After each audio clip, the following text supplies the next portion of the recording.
I want to tell you a story about how my childhood ended. And no, it's not some big cathartic realization, nor is it some kind of like, painful, traumatic experience. It's when Green Day put out their first of many shitty albums.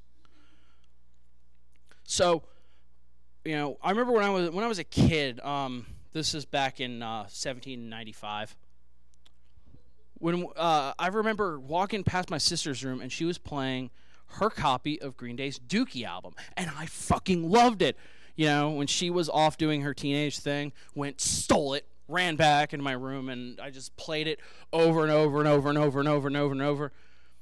I played it till there were laser holes burned into it. And I just knew that this is something that I had.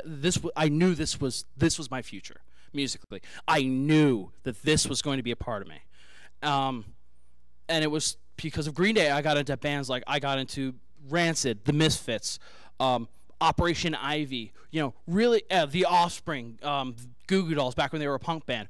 Really good punk rock, and it was great. I fucking loved it.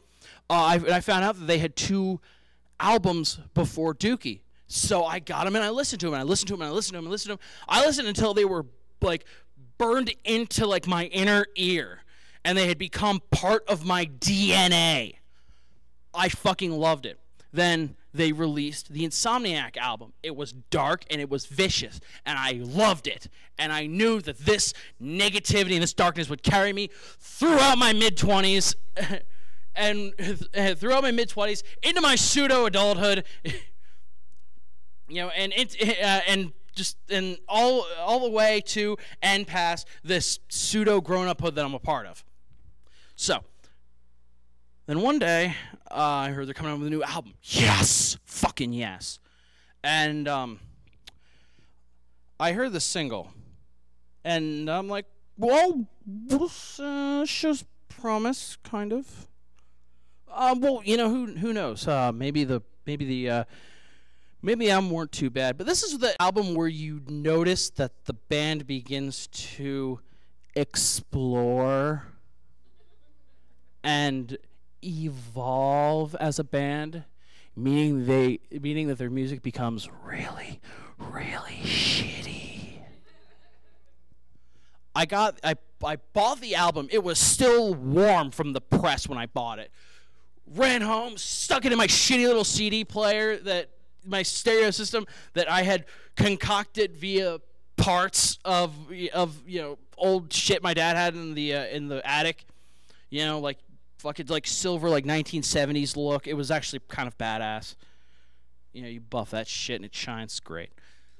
But I listened to it and it sucked. And I was hurt. I felt like I had been lied to by my heroes. These guys that did songs about girls, anger, negativity, drugs, more girls, were doing songs about being old and transvestites. And some random girl that Billy Joe Armstrong met in Japan. And I fell into a depression. I fell into what I call bad news. And I don't mean like sex and drugs and all that. That came when women decided to ruin my life. I fell into really, really fucking lame 90s alternative. And I may ruffle some feathers here, but I don't fucking care. I was listening to like Lit and the New Radicals and Natalie Imbruglia. Tori Amos is still cool. I'll give her that. But just really lame ass crap that permeated the 90s, and that is what I listened to.